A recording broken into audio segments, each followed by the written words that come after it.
In the name of the moon, I shall spank you. Great. Thank you. Good. That's that's not a. I'm not feeling super threatened, especially because she's trapped in a glass bubble. Yeah, you're lucky she's trapped in a glass bubble. Yeah. Yes. I think we all are. Nutting you in the head with. That glass bubble symbolizes the end of the 80s and the end of the relevance of Sailor Moon. That was the 90s. The end of Sailor Moon was from the 90s, actually. the end was just the end. Possibly Third Impact. Wrong anime. Yeah. Hey. Right, so, yeah, we've been finding some pretty weird stuff while cleaning up in the house. Right, so that's from I thought you found it at a thrift store or something. No, it was my wife's while she was growing up. Apparently, it tells the future. Or gives you like a fortune, like a crystal ball. That's great. For those listening to the audio, I am holding a Sailor Moon from the 90s anime in a. Yes, it's like a snow globe. But it doesn't work Sailor anymore. Moon in it. I don't think it works. At least I can't get it to work. I didn't try very hard. But we could tell our future. But she'll spank you good.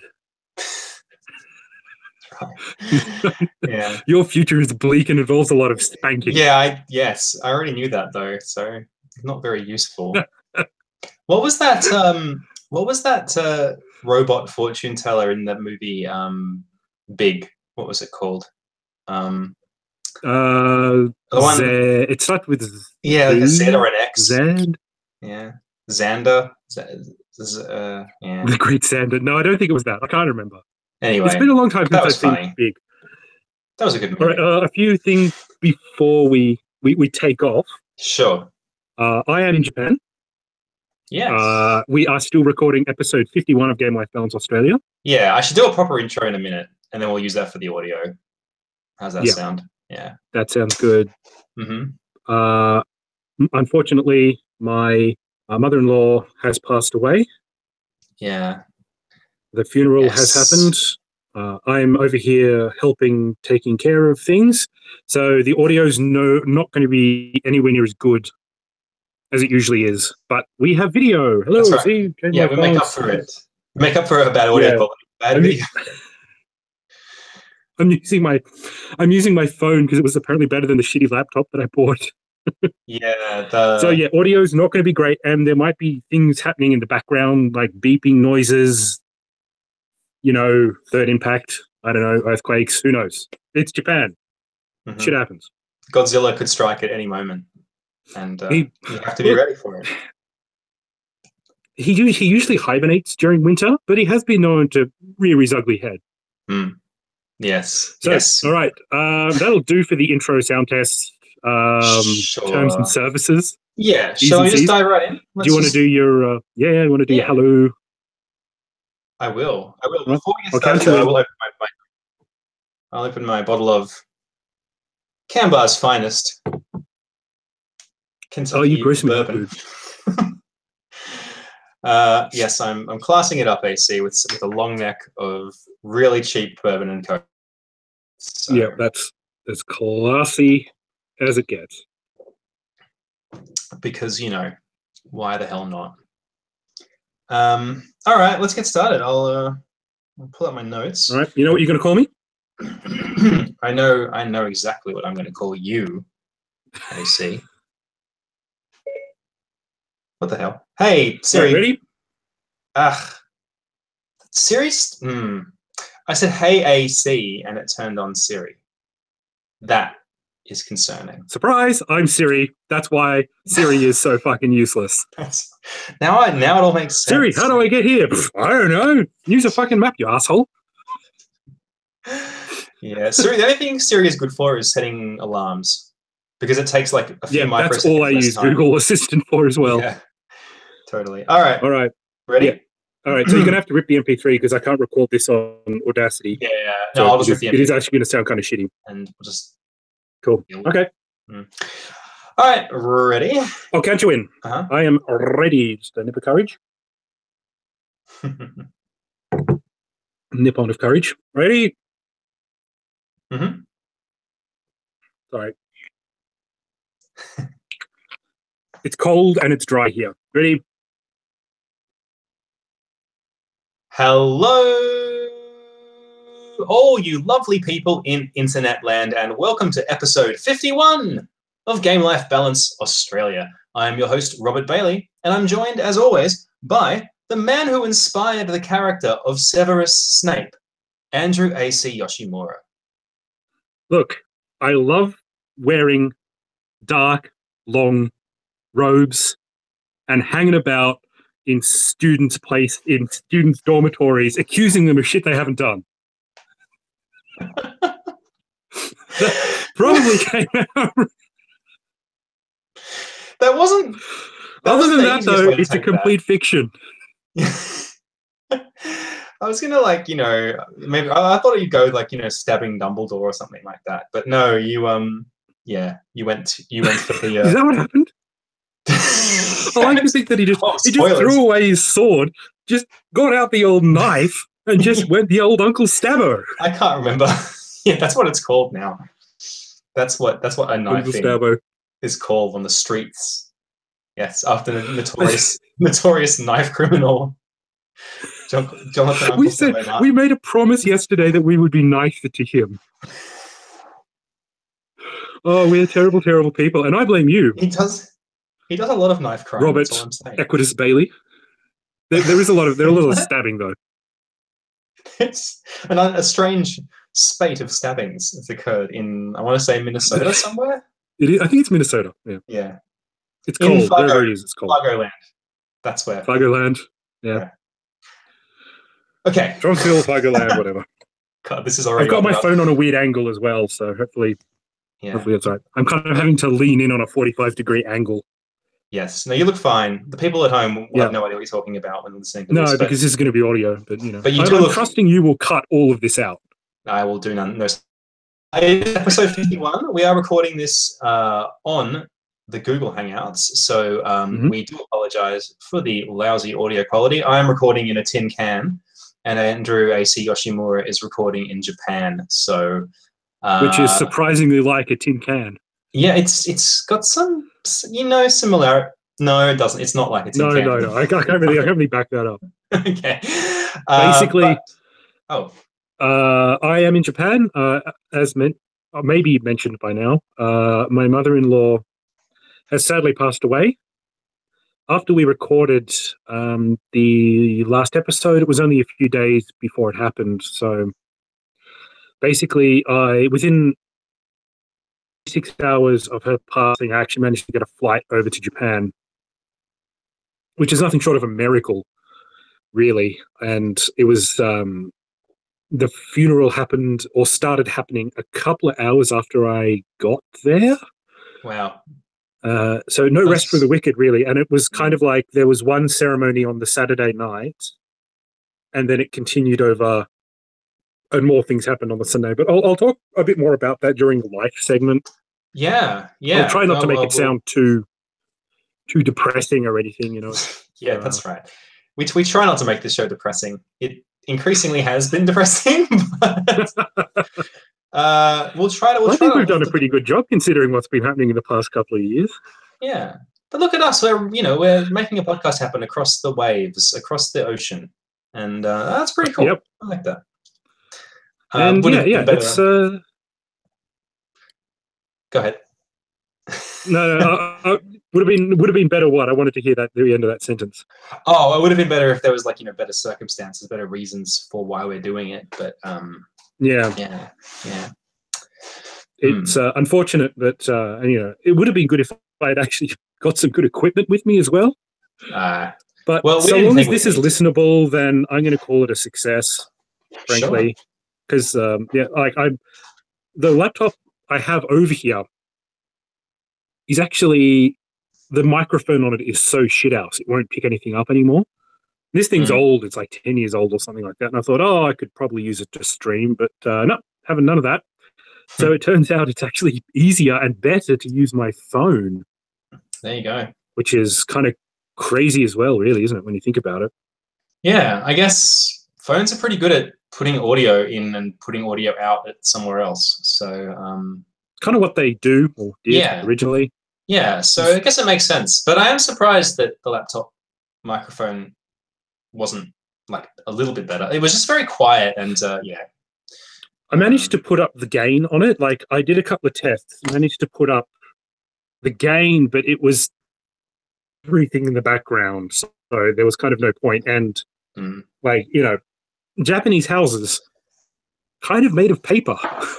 That's what I've heard. At least a lot of the doors, which don't stop a lot of sound from coming through. So, you know, and everyone in the house to be quiet. Not that there's a whole lot of us, but you know, there are other things going on around me. Strikes me that it would be very difficult to be a stoned teenager in Japan. Like, you know, like I can't. Oh, there's no such thing. Yeah.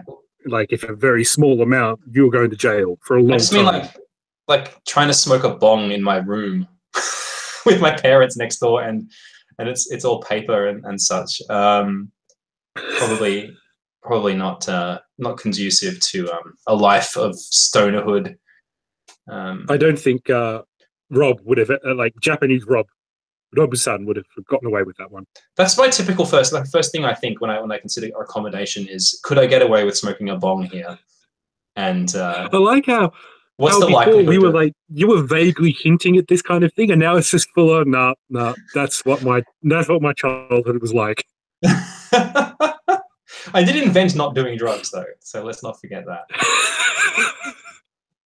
You did a very poor job at it, I got to say. Look, someone has to. Anyway, speaking of our childhoods, yes. Segue. Thank you. Horrific, because we are actually doing a game from an IP, which is very near and dear to the both of us. In fact, it's kind of how we met. That's right. Yes. Not through the game, but through Asterix. Mm-hmm. And today we're going to be reviewing the 1991 Master System game. Yeah. All right. Well, let's get into it. I'll put in a bit of music here for the audio, but cool. Yeah, Asterix for the Master System. A system that you and I both owned when we were little boys. And we also owned many an Asterix comic book, didn't we, AC? We both had a little stash of Asterix books. I tried to own Asterix. There's kind of a famous story of like, I just wanted one to call my own because all I was doing was borrowing them continuously from the library. And reading them over and over again. And for one Christmas, I said, I really want an Asterix book. I really want an Asterix book.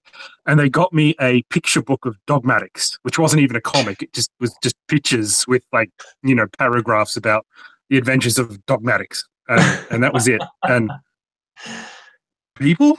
Really? Oh, dear. That's one of those like bad Christmas presents that just lives with you forever. Like just, yeah. Yeah. They're bad. It's in the trauma safe, along with many other things. Traumatic childhood. Didn't get a Christmas present that I wanted once, but no. You and I met in grade 2 or 3 back in 1989.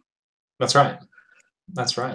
Taylor Primary School, just after I'd moved back from Sydney, I do believe. I was around a lot as a kid. Ended up in Canberra, in Canberra, the suburb of rich diversity, bogans. I live by my extremely cheap bourbon and Coke. Your Woodstock and bourbon and Coke. It tastes like Australia. Yeah. Yeah, I don't really want to come back now, actually. I'm good over here.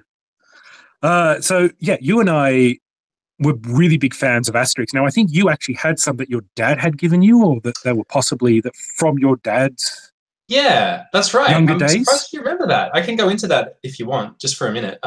So I had no idea, like, one of like my story of my relationship with my dad is a slow dawning realization that he wasn't that bad.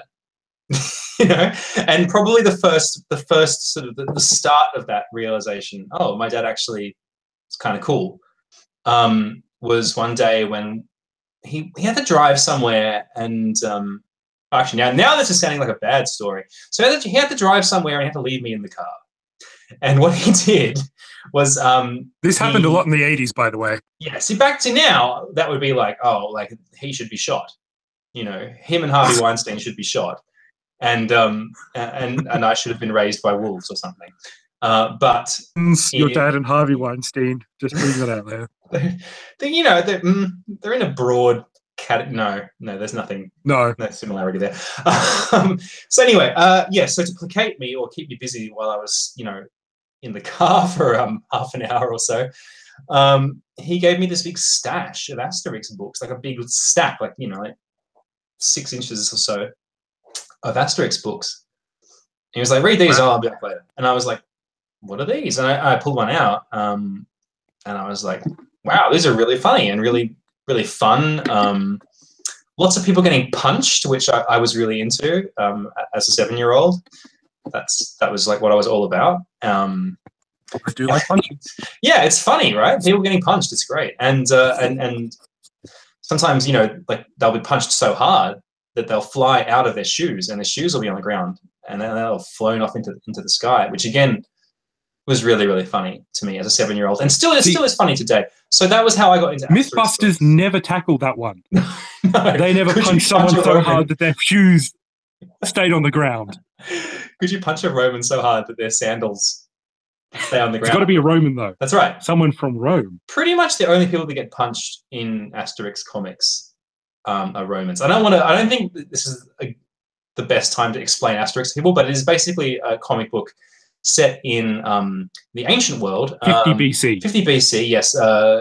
Julius Caesar has just conquered Gaul, which is modern-day France. But there's one little village. But not all of Gaul. That's right. There's one on the coast in Armorica, which is still holding out against the Romans. And Asterix is one of the warriors from that village. And his best mate, Obelix, and him go on adventures. And the key sort of like conceit of these stories is that Asterix has a magic potion that he drinks, which makes him pretty much invincible, with some exceptions, very, very strong. And he can just basically punch like walls down and like lift. Now, his best friend Obelix, who, as you can imagine, is a big fat guy, fell into the potion when he was a baby and now has super strength for life. He doesn't need to drink it anymore.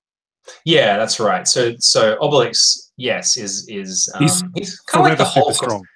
What's a character he's like? He's just a very, very strong man, but he's sort of like a child. He has the mind. Yeah, he's kind of dim-witted, but he's got a good heart. Yes. And Asterix is actually quite small, so you'd underestimate him, but he's certainly got the heart of a warrior.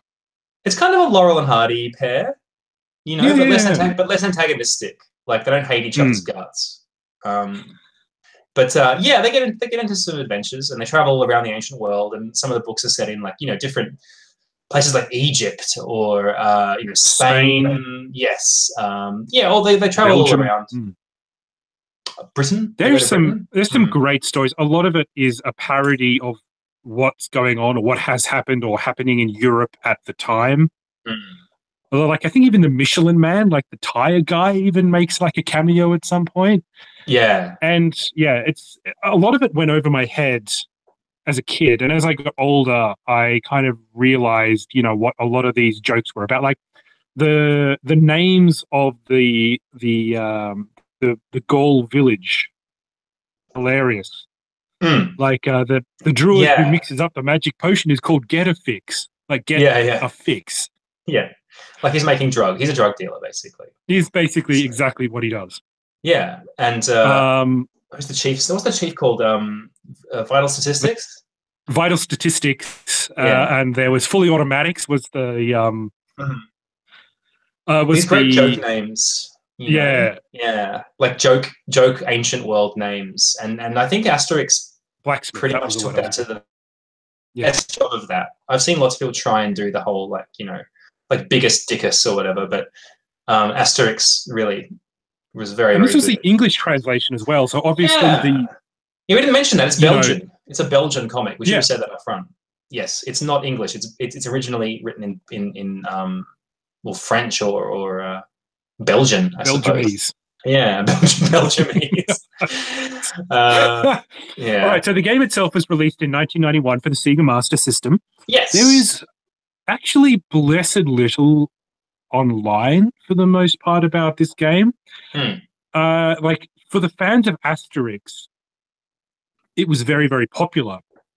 But because Asterix is a very European-focused sort of thing, there wasn't a lot written about it, by the American publications and even English publications. It just kind of gives you what it is. But it is actually an extremely good, fun, colourful game. It controls well. The buttons are in the right place.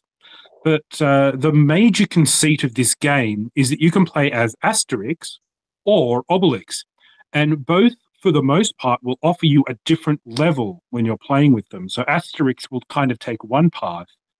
You get to the end of that path and they say, oh, you want to play as Asterix or Obelix? And if one level is maybe too difficult for you, then maybe you can do the other one. Yeah, that's really a good way to get through the game is because, some of the levels are more difficult than others. And they have different abilities, and I think that's an interesting feature of the game. As I was, thinking about it today, is the one of the key gameplay aspects is basically just a platformer where you jump and punch. You punch people, you jump on platforms. It's right? a 2D platformer, yeah. Standard stuff, right? But the Romans, yes, yes, all the characters look like who they're supposed to look like. The graphics are actually very good for an 8-bit system. Yeah, no, that's true. Yeah, one thing I noticed when I was looking at videos of it today was just how good it looks. It looks almost like a 16-bit game. Like the graphics, the sprites are very well done. You could almost, if you said it was a Mega Drive game, people would probably believe you. Early Mega Drive, but certainly plausible. Early, but still, it's very nice to look at. I think that's one of the reasons that I ended up renting it a lot from the video stores, because it just looked good. As well, so hey, win-win. What I was going to say was there's something about the gameplay that's probably worth talking about. It's not like a super original idea, but it's something that the game does that is noteworthy, which is this block busting thing. A lot of the game's puzzles and sort of obstacles and stuff revolve around these big sort of concrete looking blocks. Now Obelix can just punch right through them, or indeed do like a sort of a butt stomp on them.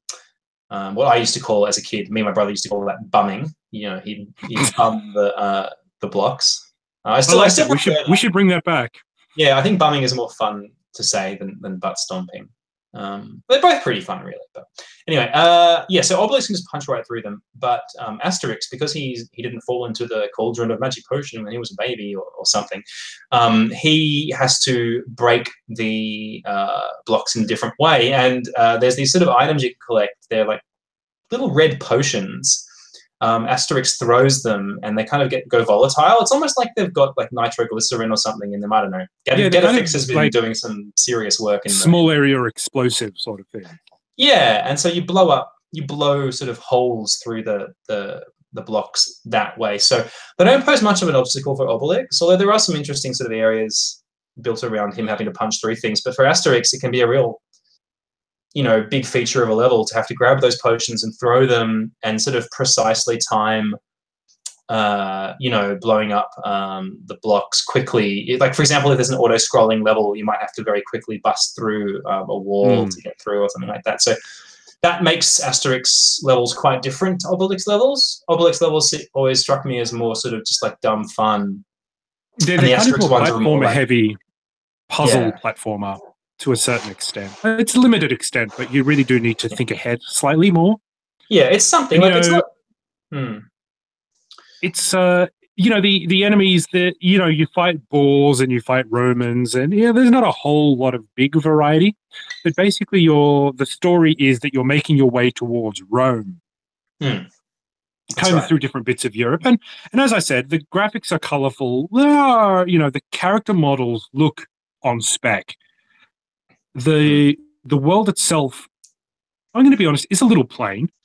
It's a little kind of, cut and paste for a lot of but it works for what the world needs, or what the game as a platformer needs. So I think that's fine. Look, it's good to mention that there are a lot of Asterix games out there. I own about 5 of them myself, 5 or 6, like Game Boy Color, Asterix and Obelix. I own 3 for Master System, 2 for Mega Drive, and I think they still put them out. Like, there's Asterix the Olympic Games. So I'm not sure whether this is the first one because there might be some on maybe kind of home computer or maybe even homebrew ones before that. But this one sort of set the standard for what an Asterix game should be like, I think. Yeah. Accurate depictions of the characters, and, you know, one is kind of clever, the other one is just kind of strong and needs to platform a bit more. Yeah, I think it does an effective job of conveying some of the humor of the cartoon, also the comic. The way the Romans look when you punch them is comical. Like they sort of, you know, they fly off into the sky with their, you know, and yeah, sometimes they do leave their shoes on the ground and things like. Or they sort of soar off, and there's big sort of, you know, like Batman-esque like clouds of like paff or whatever when you like punch people, you know. And some of them are hiding in tree trunks and stuff like that. Like Romans kind of follow you around or something from memory. Yeah. There's a sense that they know that you're invincible and, you know, that you're very, very dangerous. And so they're scared of you. That was one of the constant themes in the comic books as well, was that the Romans, like, they're basically like cowards because they know that you'll come over and thump them. And no one ever got killed very often in the comic books, I don't think, or ever really. It was always people getting thumped on the head. It was basically the worst thing that can happen to you. Yeah. Which is what you want out of an Asterix book, really. You don't want to see a whole lot of people like picking up the, you know, half of their face. Wouldn't it be just like, oh god, you punched me so hard my face fell off. Friggin' crazy if like Asterix and Obelix just went to one of those like Roman camps, like, I don't know, Londinium or whatever, and just stabbed the centurion in the face, just left him bleeding in his tent. What did I do? I didn't do anything. I just signed up for a 5-year tour. Suddenly just got real. This war just took its turn for the nasty. So we'll go to the last level. Spoilers, the last level is different from the other levels. It is a chariot race, but it's kind of more of a runner. Like you're constantly auto-scrolling running and you have to leap over obstacles and beat the other chariots to the end. Yeah. Where you rescue, I think, from memory, and like Rob and I chose this game because we'd both played it a lot, but it's been a little while since I've played it, as I don't have access to a master system over here in Japan. But I think you rescue Kakofnix, the bard. Yes. Is that correct? Oh, no, the druid is the one who's been kidnapped. So it's, you're looking Oh, is he the one? So I think... And then after that, you have, at the end of every Asterix comic, they're all sitting around like having a big banquet, and then the bard is always tied up because they don't like his singing. And I think that is the end screen of this one as well. So it kind of fits together perfectly as an Asterix game. Yeah, perfect. It's the best way to end it. And, you know, because I remember beating the game as a kid, because I rented it so damn much. And when that title screen came, that end credits screen came up, you know, I was just like, yes, well done. Yes. Because that's the only way it could end. You know, it had to be the feasting scene. So yeah, there was no, I mean, like the people who made this game really knew Asterix comics and put the appropriate amount of love into it. So totally. The other thing I should mention is that you get unlimited continues, which is why Rob and I were able to finish this game. There you go. That's the real reason. It gets a little difficult. Like, it's not the easiest of platformers. I think they put unlimited continues in there as a conceit of that. Because towards the end, it can get a little bit tricky. I remember getting frustrated with it, even as a 35-year-old male. So, yeah. Some of the levels are pretty annoying. You know, like, to be fair, I mean, I'll go to my review later, but yeah, it's not a super great game. I just wanted to mention before we give our final thoughts, that the way we actually met, we never really fully told that story. Was you were the new kid in school. You were hanging around in a courtyard. I can't remember whether it was like after school or at lunchtime or something. And you had made a wooden sword because it was the 80s and kids were allowed to have wooden swords at school. And you were sort of running. The 80s, you're allowed to stab people with wooden swords. Yeah, it was a fair game. And you were running around like sort of play sword finding. And I think you must have said something about Asterix or something like that. Yeah. And I was like, are you playing as Asterix? I just, I had to ask, compelled. And you said yes. And I was like, oh my God, you and I are now friends, which is what happens when you're 7 years old. It's like, we have one thing in common. We're best friends now, you know? That's exactly what happened. So, yeah, we still we've known have each one other thing in since common. 1989 because of Asterix. And it's worth noting, like, it's so funny to say, because I don't remember that so well. My Yeah. memory is not so good. I remember that's how we met. I didn't know there's those specific circumstances. I was a pretty weird kid as well, because I'd moved around so many times and I didn't really know how to make friends very well. So running around with probably my last and only idea that I had, which is probably a terrible idea of making friends. Hey, it worked. But yeah, well, we're still friends now. But it's interesting to note that we both got into Asterix at the same time. And then later on, when we were kind of like 10 and 11, we evolved into Tintin. Yes. Which is what a lot of kids do, especially like male kids from our generation.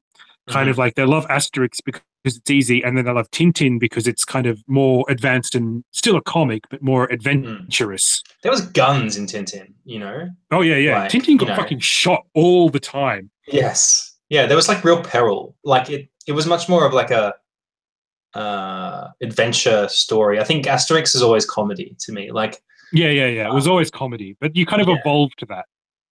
Yeah.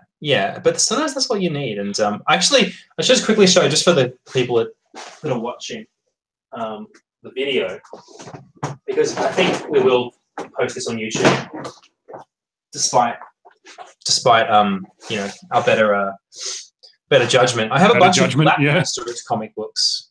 So is this what got you into Latin in the first place? You kind of No, I was into Latin for the more standard reasons of like wanting to read old books that hadn't been translated, or that I wanted to have a go at translating them myself, you know. But I found out that there were these Latin translations of Asterix books.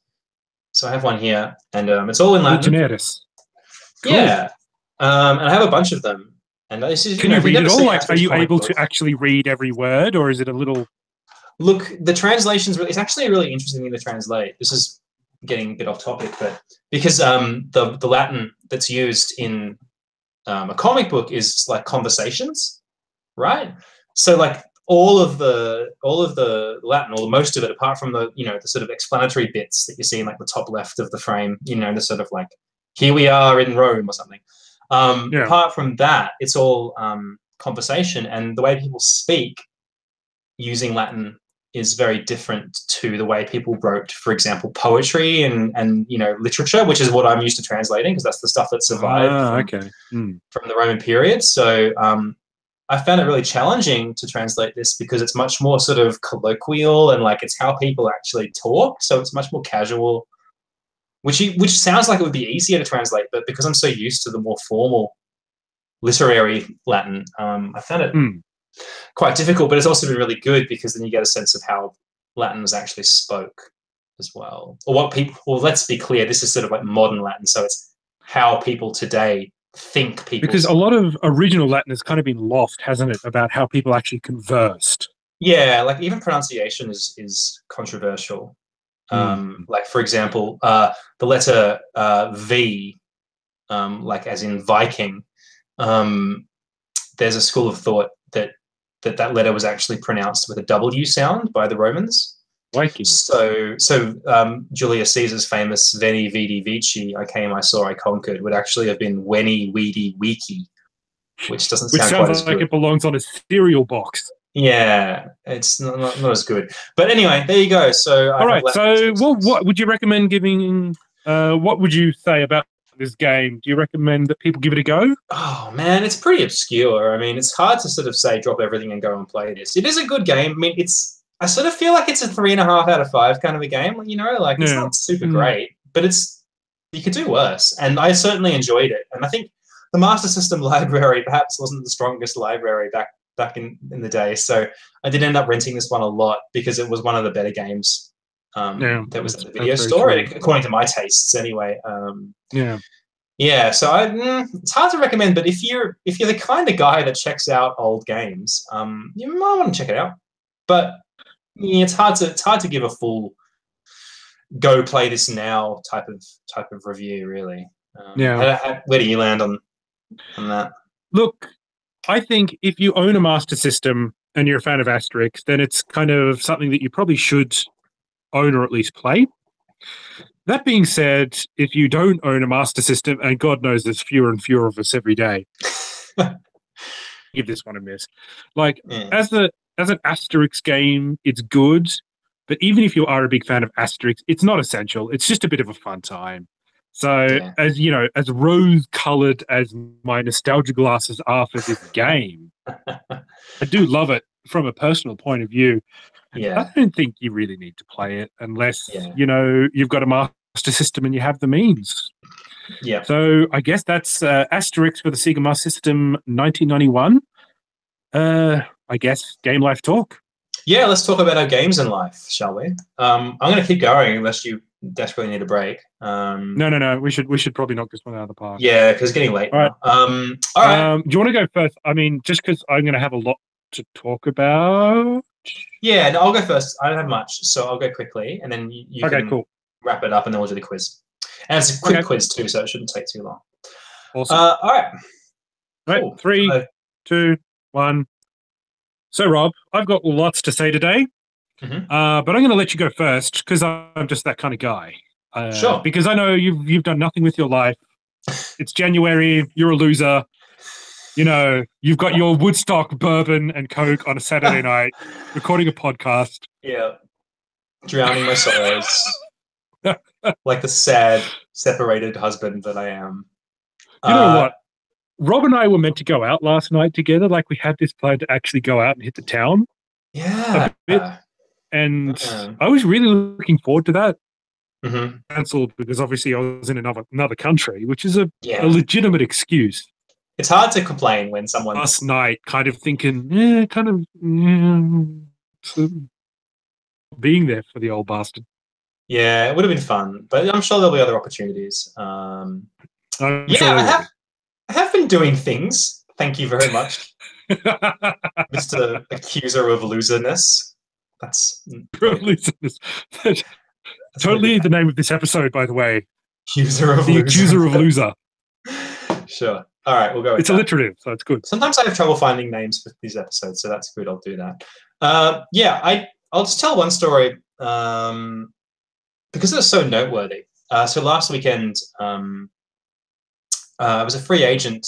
I can't remember why. Meg took Ruby somewhere or something was happening. Can't recall. Anyway, I didn't have to look after Ruby last weekend. So I was like, wondering what to do with my time. And then without your old pal AC there, Yeah, that's right. Life is pretty boring. What do I do? I guess I'll just go camping. So that's what I did. You went camping? Yes, which is super uncharacteristic of me. Yeah, it is. I don't think people know how uncharacteristic. Like, I didn't know this. I'm learning this for the first time right now. Yeah, this is new. You know how to camp. I did a camp, I think, and I didn't die. Who did you go camping with?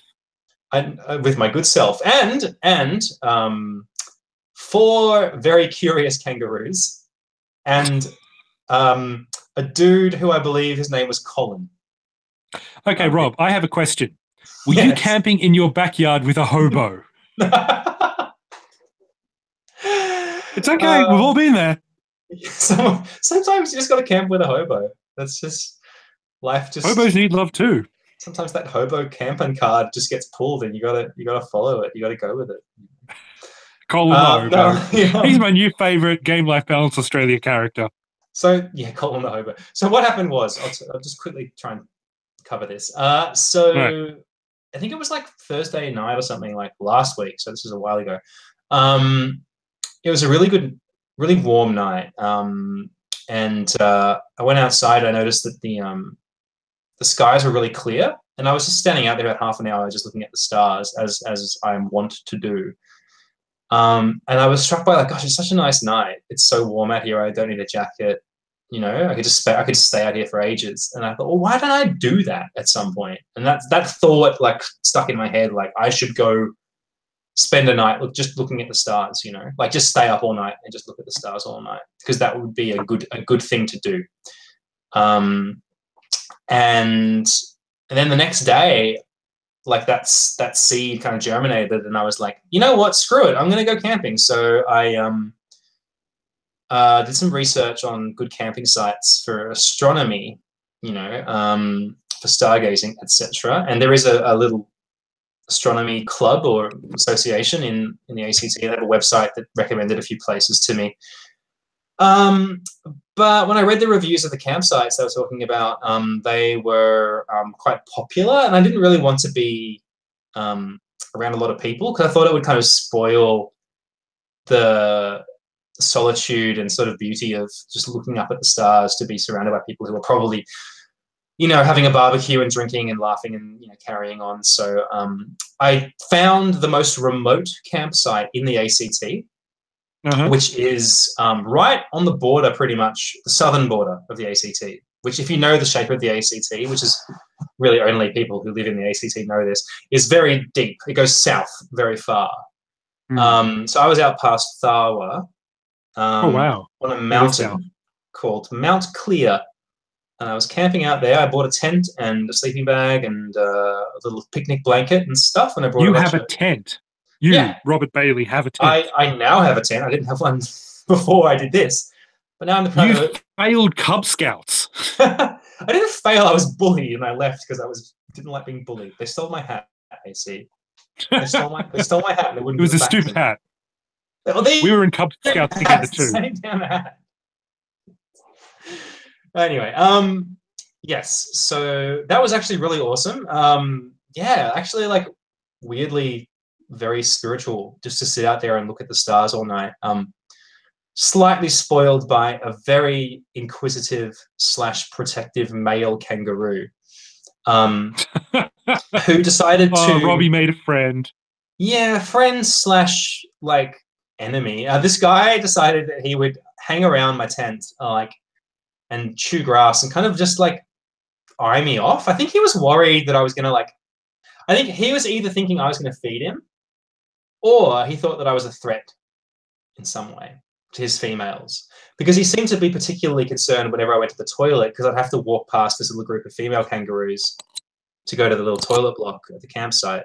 And he didn't like that at all. And he would sort of follow me. And at one point, it almost looked like he was going to try and fight me. And I thought, am I going to have to try and fight a kangaroo right here? Is this what's going to happen? That is the most Aussie thing ever. Yeah, right? Because I was like, I'd probably lose. Because what I would try and do instinctively is try and grab it by the throat. But then it would just kick the shit out of me, So it would go really quickly. That would go south very quickly. Yeah. So I don't even know how you would fight a kangaroo. But I assume don't grab him by the throat. Anyway, so yeah, a really cool night. Very moving, actually, and it kind of threw me out of whack all week, because it was such an unusual experience. To just be sitting there, in the middle of the night, looking up at the stars. I was drinking that 12-year-old Japanese whiskey that you gave me, just swigging it out of the bottle and looking at the stars. So that was a pretty good way to spend a Saturday night, actually. That's a pretty good way, yeah. Yeah, surrounded by kangaroos. Like, literally, at one point there was like 4 of them, and they were all within like 1 or 2 meters of me. Like, I was literally surrounded. Did you have a campfire, or was it a total fire? I didn't need a fire. It was such a warm night, Yeah, fair enough. I had some candles, some citronella candles that I lit to keep the mozzies away, and that provided me some light. Yeah, there you go. So that's what I've been doing. That sounds incredible. Like, I'm very surprised that you, if you were going to go any kind of camping, I would have assumed that it was going to be glamping, glamour camping or something. It's like you would have brought your entourage. Yeah. You would have laid a concrete foundation, maybe put up some guards. Look, maybe have someone feed you grapes. I think the truth is that, I'm not. The motivation for this wasn't really being outdoorsy. That wasn't really, it was part of it. When I decided to do it, I was like, oh, this will be good because I'll be getting outdoors, and I never do that. That was part of it. But the real thing was I just didn't want to be near people. And in order to get away from people, I had to go very far and properly camp. Because if I wanted, if I wanted like, even a modicum of luxury, I'd have to be around people, and I just didn't want to be near people because I don't That's fair like enough. people very much. No, they kind of suck. So did you Yeah, actually play any games recently? I did. I've been playing a bit of Horizon Zero Dawn AC.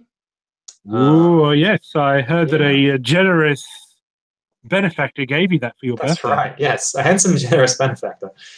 Loaned Handsome me. indeed. Yes, he's a charmer. Watch out, ladies. Lock up your daughters. He lent me a game, and it is a pretty good game so far. I've been enjoying it. I gave you that game, actually. That's yours to keep. Yeah.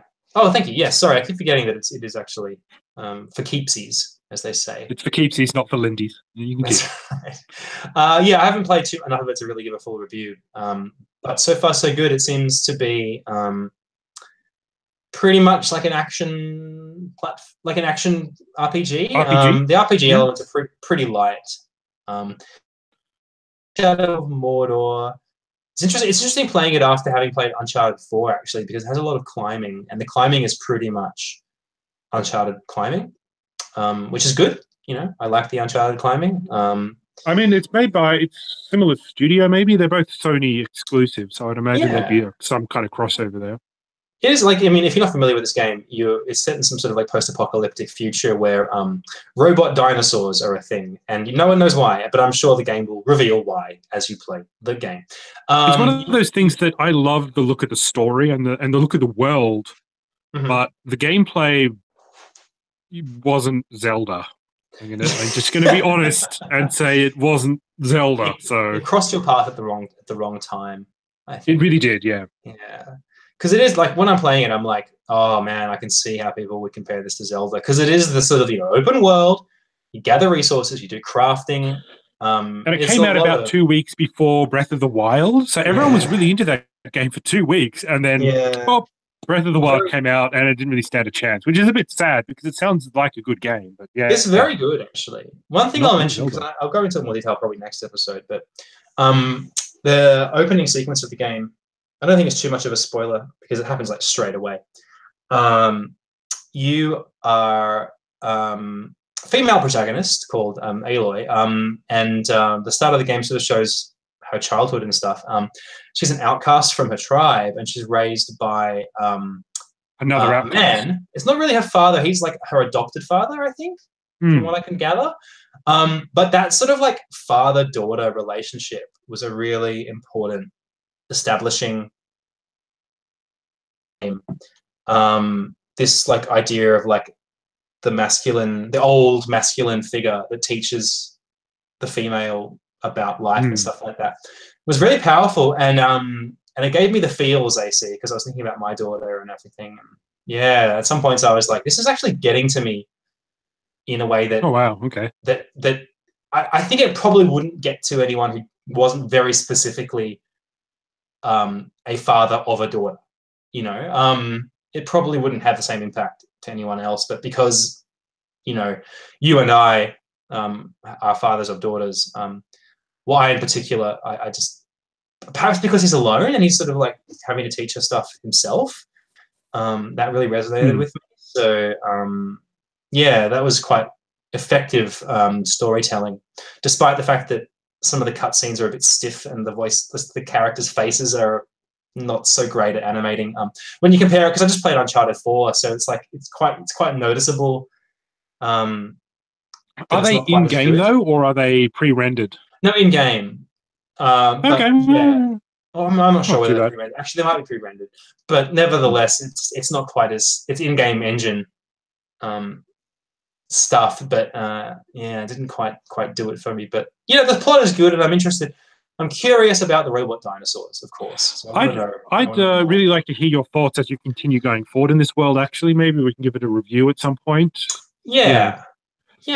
If by just the game life segment, if not for the actual featured game, because I'd be very interested to hear about it. Mm-hmm. Yeah, well, I'll report back with more because I will keep playing that one. Cool. And what about you, AC? You've probably been doing a lot of living, maybe not with kangaroos, but yeah, there's a distinct lack of kangaroos here, actually. Yeah, look, after Terrico passed away, basically I hopped on the very first flight that I could back over to Japan.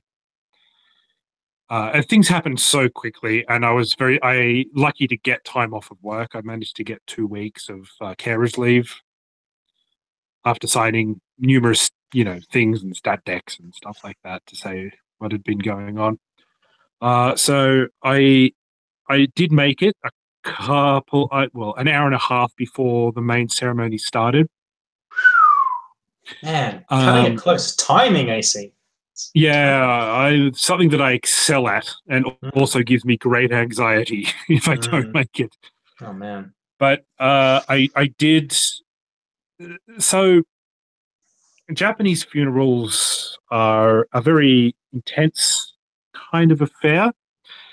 So the body is actually kept at home, at the person's home, for a few days. Mm-hmm. And there's dry ice around them, and they have like a satin sort of cloth over their face. Yeah, right. But you go in there, and then you lift the cloth, and then you pray to them, and wow, and you say hello and goodbye, which is what I did when I was there, and then people come over, and they clean the body, and you have to help kind of do that as well. Yeah. And then they dress them in special robes and then put them in a special, and then transport them to where the ceremony is going to be. So she leaves the home, and that kind of afternoon, night sort of thing was like for friends. So a lot of Maria's friends who she knew and a lot of Teriko's friends kind of turned up, and there was like a Shinto ceremony there, which there's a lot of chanting, and it's big and it's very ornate, and there's lots of flowers, and there was there's kind of like a big portrait, a recent photo of Teriko before she got cancer. Right. Yeah. And then she stays there. Then you have kind of like a traditional Japanese feast, and then you go home. And then the next day is mostly for family. So the next day we went there, and it was kind of a little bit of a repeat of the day before, where it was a lot of there was a lot of Shinto chanting. You have to put some specific incense, and you have to kind of touch it or think about it, and then put it in like a burner 3 times, and it kind of gives like a waft, and everyone does this. What I didn't know until I got there is because of the way Japanese families are structured, I was second in command. Oh dear. So I was, this is fine. Like I've done this before for my father-in-law. But basically I was front and center for everything, and was paying very close attention to make sure I did everything right, because there's a lot of tradition in these ceremonies. Yeah. Luckily, everyone knew that, that I was a foreigner, and, gave me, enough leeway and everything like that. And other people were looking after me, which was really good. It's very, very emotional, very intense. And this is the life segment of Game Life Balance Australia. Totally. No, sometimes life isn't like super funny. Sometimes it's real. No, and it's something that I'm very proud of as a Yoshimura, that I was there for that. And we go to the crematorium, and then you say one last goodbye, and then the cremation happens, and then they lay out the skeletal structure, or what's left of it, and then you all have to use chopsticks to pick up, like 2 people at a time for one bone. Wow. And then you put it in the urn, and then it gets kind of crushed up. So it's intense. my second time doing this, so it was a lot less. I was a bit more used to it by this stage, and I knew what was expected of me, because last time was so quick. that I was just thrust into the situation where I had no idea, but I was a little bit more confident this time. Yeah. But what happened was, after she was placed in the urn, they gave the urn to me and wrapped me up in like a white linen kind of shroud so I could take her home one more time. So she's in the next room, kind of like in a shrine where we give her little bits of food that she really liked. So like I cooked like a dish which she liked the other day. And like gave her a little bit, and if we have a bit of chocolate, then we'll give her a little bit there. And every morning and every night we go in there and we light incense and we say a prayer. We talk to her, basically, is what we do. Right. Okay. So it's like there's a continuing kind of relationship there. Yeah. It's interesting to compare the way that Japanese funerals work to sort of modern Western funerals. I think in the past we used to the body would come home to the family, but these days the funeral industry, they do a lot of this stuff for you, at great expense, actually. Yes, this is a great expense as well. I'm not sure that our way is necessarily better at all. It's certainly less confronting, but maybe that's not what you need. Maybe you confronting is what you actually need. I don't know. But that must it's not really my culture to begin with. So I say that, but I've been kind of accepted into this family and to a certain extent into this culture. So when I eventually pass away, that's what's going to happen to me, because I'm part of the Yoshimura family. So that whole thing is probably going to be the same thing. It's going to. Wow, that's a weird thought. Which is I don't know, kind of comforting in a way. So. That there will be people taking great care over me. Yeah, the cremation's going to be awkward because they're going to find lots of little pieces of metal. What the hell happened to this guy? There's like 2 screws in his shin bone. Yeah. Little bits of shrapnel everywhere. So bullet, what the hell? Rob took a shot at me once. Yes. I took a bullet for Reagan, damn it. You got to keep trying a bit harder. Not on purpose, just in the area. Yeah. So it's been intense, but I'm glad I'm with my family at the moment. We've been cleaning up the house. Now here is where I actually tell a funny story rather than a super serious dead body story. Okay, sure. But basically, we've been trying to clean up the house, and we keep during their time, they've had, Super Famicoms and Famicom, Nintendo consoles. So I've been rubbing my hands together saying, this house is big, I might come across a couple of retro games here and there. Oh boy, that's me snapping my knuckles, by the way. And you know what we keep coming across? Rare coins and wads of cash. Which, absolutely fucking useless to me. Like a sack with a $sign in the wall. Where are the retro games? And people keep saying to me, Andrew, you can exchange such rare coins for goods and services. Like, I don't care. I want goddamn retro games. Where are the Famicom games? You want the joy of discovery, of coming across like the Dead Sea Scrolls of video games and being like, look. I found it. So my father-in-law used to work for a bank, so he got a lot of commemorative coins and stuff like that. And we keep finding them everywhere. And I think, there are a lot of coin collectors and stuff like that in Japan, and so a lot of these might be worth something, and probably worth a lot, but it's just like, I don't care. Where are the games? There's no games. I've been through the house, Rob. There's no games. What are you hoping for? Like, what was your I don't know. You know what? I did actually find a box for Famicom Super Mario. So the original Super Mario Brothers. I found the box. No game inside, but it had the manual. That's so frustrating. Yeah. It's all right. I already own that game, and it's like a 300 yen game. So really, neither here nor there. But all right. I think that's what I've been using to cheer myself up. Sure. a bit, is the hope that I can find some stuff.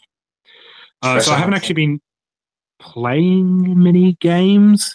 That's fine. Did you do anything on the flight? Did you bring any sort of plane games or See, anything that's the like that? thing. I bought the only console that I bought this time was my Vita. And that was actually because you and I were playing Dragon's Crown before I left. Yeah, that's right. The kind of RPG combined with a beat 'em up by it's Atlas. a boobies game. It's boobies in it, AC. Let's not Very the buxom. elephant in the room. Yeah. it has the boobs. It does have the boobs. And it's a fun game, but it's really distracting. Like, not in a good way, not like a sexy way. It's like, how do you remain upright? It's not gravity should have taken over. That's what I found weird, though. I didn't find it super sexy. It was almost sort of weirdly grotesque, but like, I mean, I like boobs as much as the Next Man, AC. Some might even say more than the Next Man. But that that game was not arousing, really. It was more like, no, look at that weird body. Look at all those legs and boobs, and look at it. Just seemed to have a style to it, and it was kind of panel van style, but took nth degree. Yeah, like there's an aesthetic there. Yeah. But it's a fun game to play, so I thought, oh, maybe I'll play, but I just haven't been in the mood. That's the thing. It looks fun, and like from what I played, it seems very fun. So I feel like it's a victim of its art style, really. Unfortunately, we might give that game a review at some point in the future. Yeah. I was going to say that today I did actually manage to get out of the house, and we went to Takasaki to try and sell some of the things, like old bags and clothes, and just stuff we've just found around the house that God knows there's 30 years of junk around here. So I did actually get to go to a hard off, which is the kind of the recycle shop, and a shop which I'm particularly fond of called Manda Shoten, which is where I got my Switch from. Okay. So I got a boxed Wonder Swan Crystal, which I've been after for a little while, which is a portable game device by the person who made the original Game Boy. He started working for Bandai. A couple of games for that. Got some 3DO games. Got Namco Museum 5, which is the only one I needed for PS1. I've got the rest of them. Metal Slug X for PS1 as well. I didn't know they had a Metal Slug game on the PlayStation. There you go. I think it's just a port of the arcade game, but I think I have an anthology, but I don't think X is part of that anthology. Not sure. I've been after a game for a while called Gungrave. The reason I've been after it is because its character design is by the same guy who did Trigun. Okay. I love those kind of games, so I wanted to check that out just for the art style, if nothing else. So I'm looking forward to popping that one in. Sure. And the oddest pickup I got today was a Nintendo Famicom disc cleaner. So the Famicom disc system takes like kind of 3.5-inch floppies, but special proprietary Nintendo ones. And this is the cleaner that you use to clean the discs. Is it like a fluid? No. It's kind of like a little box that you put the disc in and turn it around to clean.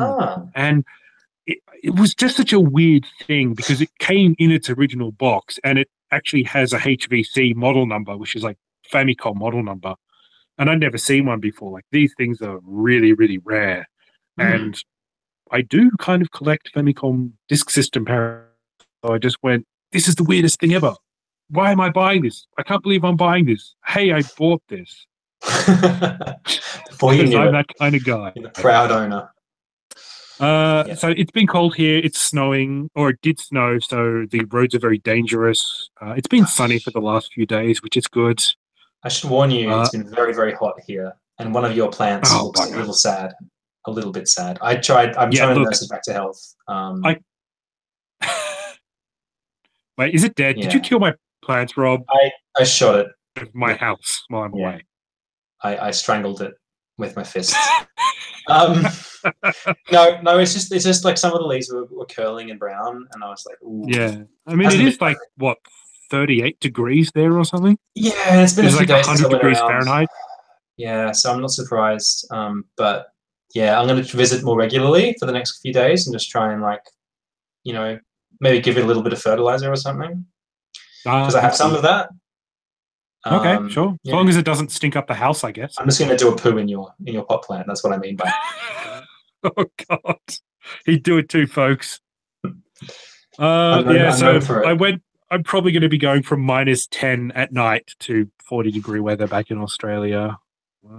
Yeah, it's going to be a bit of a But system shock.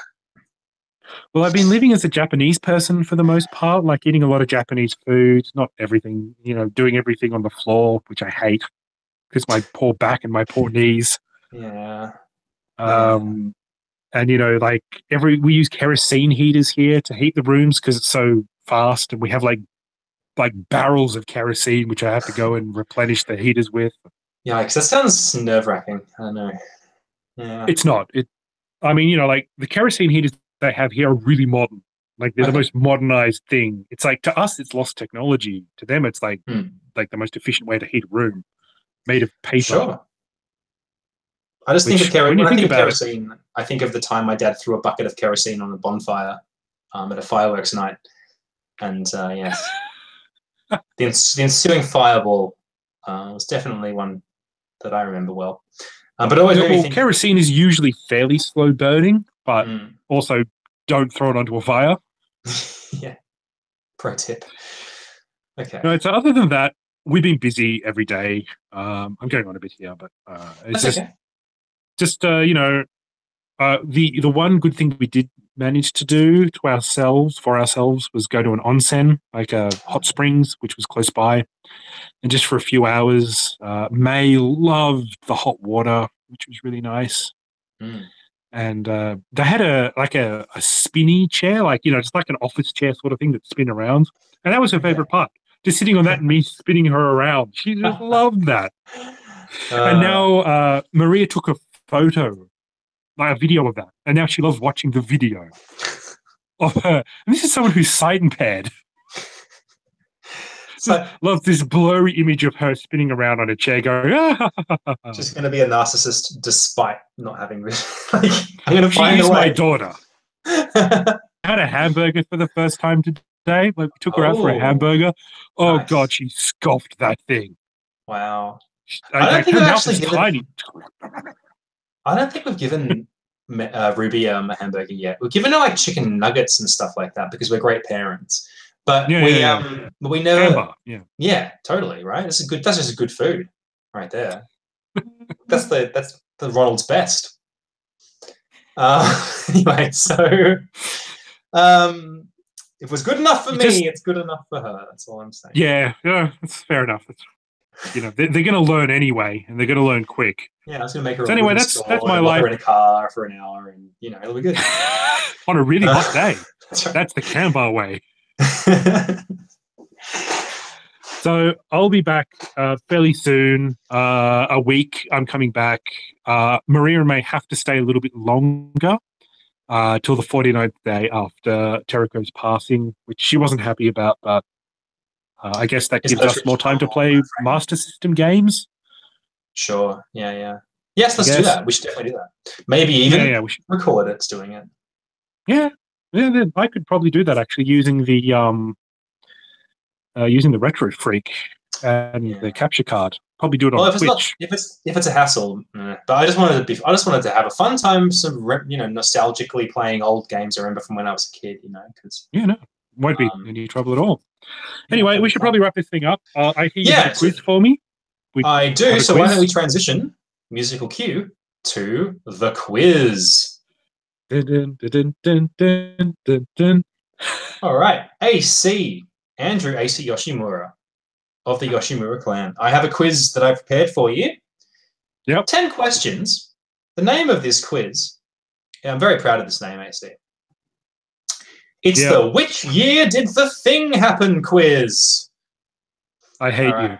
Which year did the thing happen? In this case, the thing is video games based on comic books. because of Asterix. Oh, right? okay. So, All right. which Sure. year? I like this did already. Yeah, I'm going to tell you the name of a game that is based on a comic book or Yep. tangentially Mhm. related to a comic book. And you will tell me the year that game came out. I will also give you the system that it came out on as well, because otherwise it would be way too hard. All right, you ready? 10 questions? Let's play. Which year did the thing happen?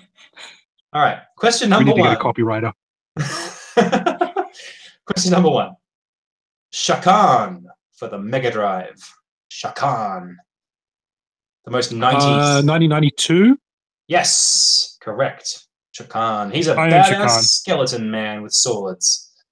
It's a hard game. It's a really difficult game, that one. Yeah.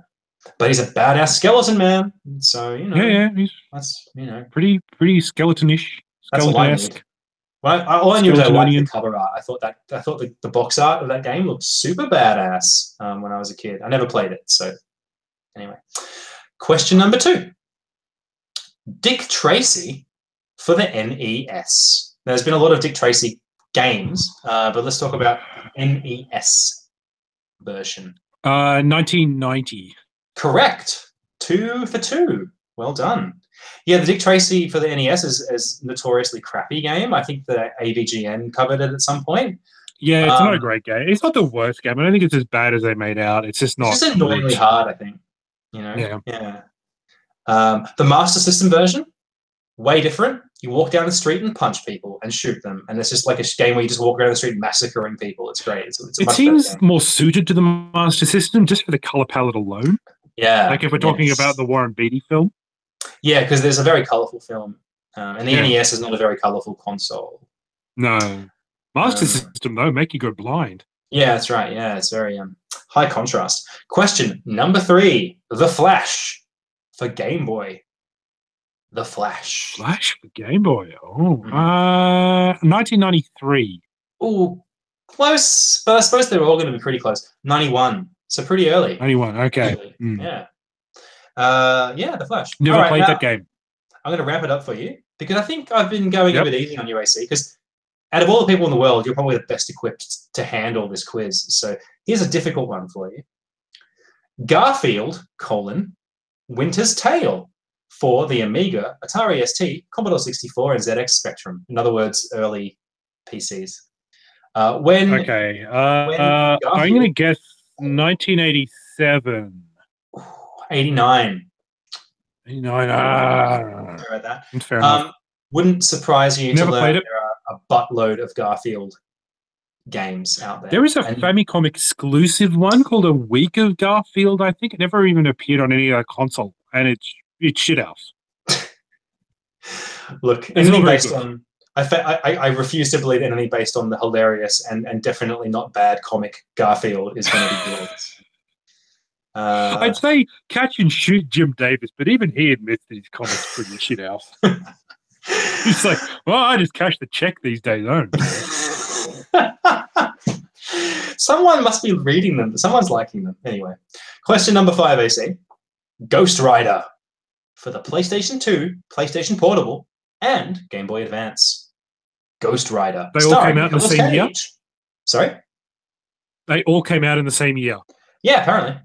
They're the same game, apparently. 2006. 7. Oh, I'm sorry. Damn it. So close, yeah. Yeah, that movie, man, Nick Cage has never been... Like, there's never been a worse role for Nick Cage, I think, than that. Talk about bad casting. Hammier? Yeah, he just is not a badass biker at all. Anyway, question number 6, AC. This is a good one. Snoopy's Silly Sports Spectacular for the NES. Ooh, that sounds like an 89 game. Oh, so close. 1990. Oh, man. So close. Here's some weird trivia about this game. It was released for the Famicom in 1988 as Donald Duck. It's a bit weird, isn't it? Oh, yeah, that's right. Yeah, it's a Kenix game or something like that. Yes, that's right. And for some reason they thought Donald Duck, no, Westerners won't get that. No, it wasn't that. It was the license was only in Japan at the time. Yeah. So the license had expired by that time. and because I think Capcom by the early 90s may have had the Disney license, and they were actually making good games. Right. And the people who had the license before, I've got some of those older games. They're not for the Famicom. Yeah. They're not very good. Apparently that game is just a port, like a reskin of an old Commodore 64 game called Alternative World Games, where you play games like Log. Doesn't surprise me. With stuff like that. Cabotos and that sort of thing. Question number 7. Marvel versus Capcom for the arcade. When did Marvel versus Capcom come out? Oh, bloody hell. 19... Ooh. I used to love this. It's either 95 or 96. Maybe 94. I'm going to say 95. 98, actually. Yeah. 98, really? Was that late? Yeah, that late. Okay, all right. I think I'm getting my wires crossed here. Probably there you go. Yes, that's an important sort of late fighting game, I would say. After it did mix it up a bit because you could have 3 people on each team. Yeah, I think it sort of was a bit of a new lease of life for that genre that was getting a bit stale at that point. Question number 8. Batman, because there has to be a Batman game in this quiz, right? Batman, the animated series for Game Boy. For Game Boy?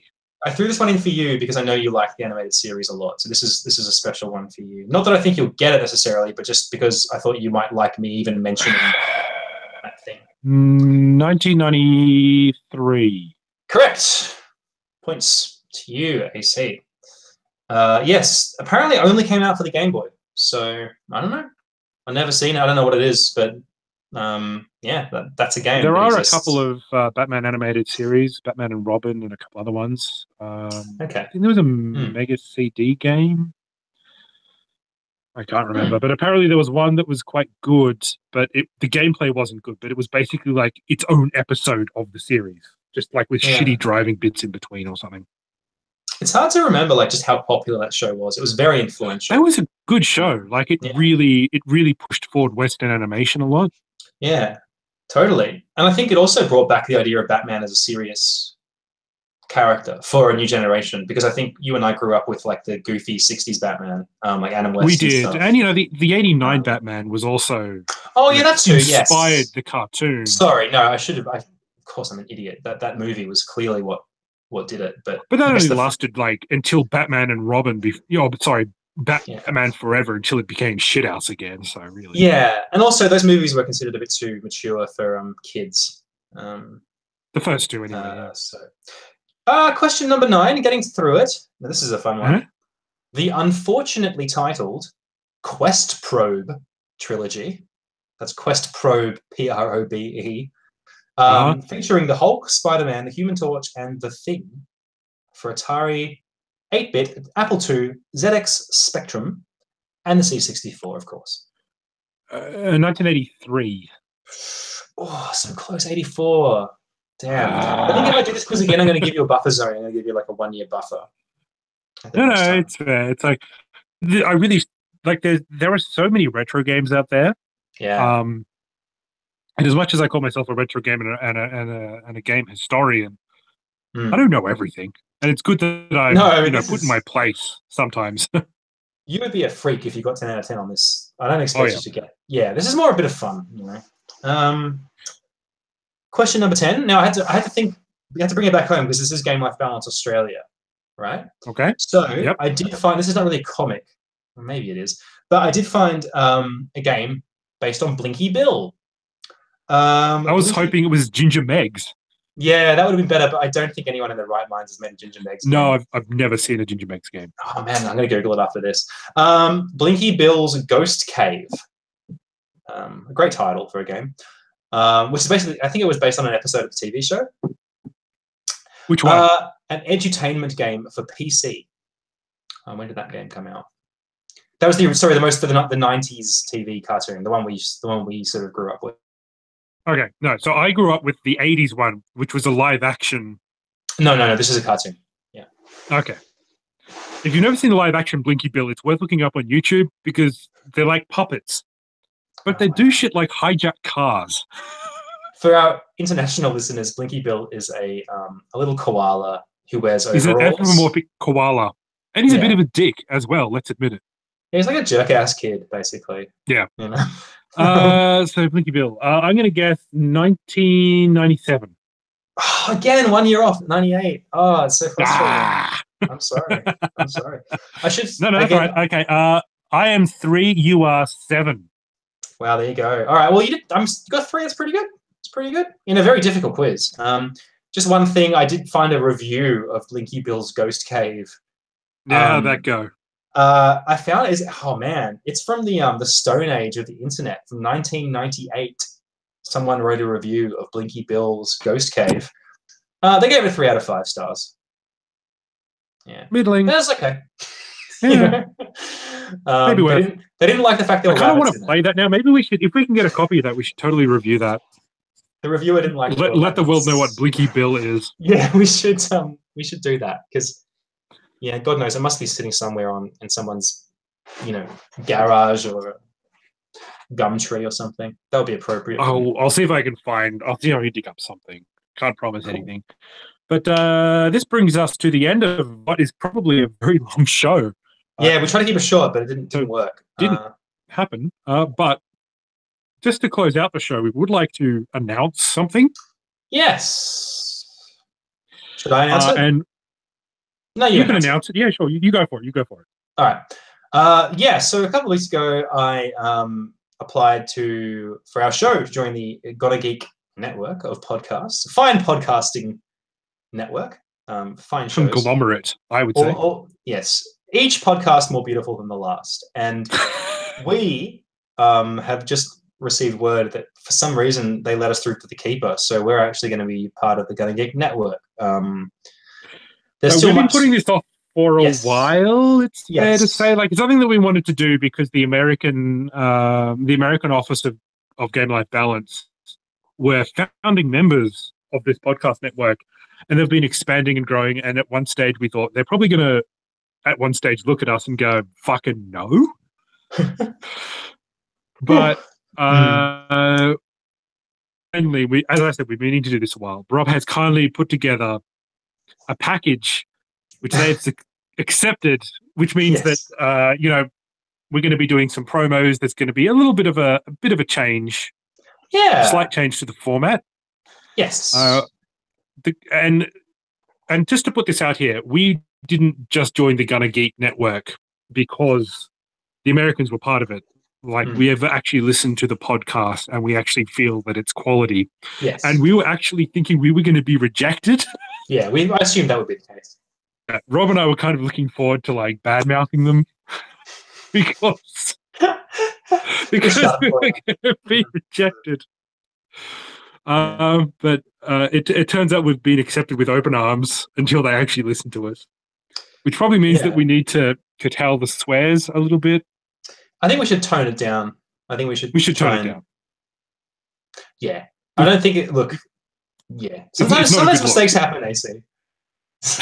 Sometimes people talk about sexually assaulting what can I say? Animals, and sometimes bad jokes happen, especially from your end. And hey, you're lucky I'm in another country, bucko. Yeah, I know. That's why I get to be so flippant. But yeah, look. Keep an eye out. We'll probably be the format of the show might change. There's still many things to sort out before that becomes like fully official. Yeah. It's not like that. You're in. It's all magical, and we still need to do a lot of stuff before we can get up to that point. Yeah. With me being in another country at the moment, it's a little bit difficult because Rob and I always record together unless circumstances are against us, and this is one of the few times where Rob and I aren't recording together. Yeah. Actually. Yeah, so I'll follow that up. We'll have to arrange time to actually do one of these with some of the good folks from Gotta Geek Network, just to talk about the minutiae, the details of how the ins and outs. Work. Yeah, the sign my soul away to the devil and all that good stuff. Can we dress up as to be clear, it is real bogans and just like really use our Australian accents? I think It we goes should. out, fucking awesome, mate. Yeah, cheers. Thank you very much. We'll just turn the dial up, the Aussie dial up to 11. I'll just have like a cork hat with the corks dangling. Just one of us is always humming, waltzing Matilda. If the other one's talking, then they have to take over. I'll just occasionally just stand up and just fire a shotgun out the window, and they'll never be explained why. The irony is we don't allow guns in our country. We are very much. I mean, to be clear, you don't actually need to go to Australia to experience Australia. You just need to go sufficiently far south in North America, and you'll eventually start to feel that Australian vibe. You know, like there's a lot of like broken glass on the side of the road. There's like bullet holes in the signs. You know, a lot of churches. Just hire an NES game called Bayou Billy. Yeah, pretty much it. That's pretty much it. Yeah, yeah. All right. Well, let's wrap it up with that. Thank you very much for listening to Game Life Balance Australia, the Australian edition of the Game Life Balance podcast. You can find us on the internet at gamelifebalanceaustralia.com. I am at ProdTally on Twitter. And for some unknown reason, the GLB Australia account. Again, and it is hilarious. And we've hired someone with great writing skills who is going to keep that channel alive with gusto. We have an intern. Yeah. Actually. Yeah. Name's Kevin. We should give our intern a name. Kevin. Make some sandwich. Yeah. Colin the hobo. Yes, Colin. I didn't mention Colin. He was just a very nice man who I met at the campsite, and probably was worried. Was he naked? No, he was probably more worried that I was going to murder him. Like when I sort of sized him up, I was like, "Yeah, he's the one who's scared of me, not the other way around." So that was fine. He was a nice guy. Talked a lot about skiing. Anyway, yes. Visit the Americans, the American office at GameLifeBalance.us. Great blokes. Look great. Knockabout bunch of blokes. Awesome guys. Each more beautiful than us. Sorry.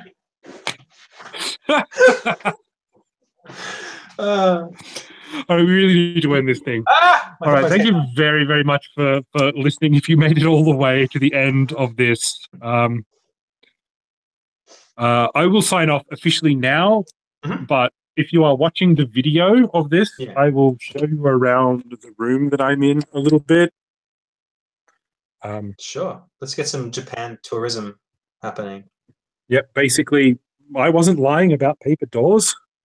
From the comfort of your own home, you can now be in Japan. So this is like the guest room where you have guests. And that's my father-in-law. And it kind of goes back in time after that. And that's kind of like the house where it originally was. Yeah, so it's pretty cool. We've got a whole bunch of interesting stuff everywhere. It's hard to know what to keep and what not to keep. For example, Hello Kitty glass. Nice. Definitely one for the ages. S glass. Also, apparently, according to my wife, one for the ages. Opinions differ on that one. So I'll just give you a little bit of a tour there. Things are beeping. I've got to go. Okay. Thank you very much for watching. Yeah, thanks for joining us. And listening. I'll hit stop now.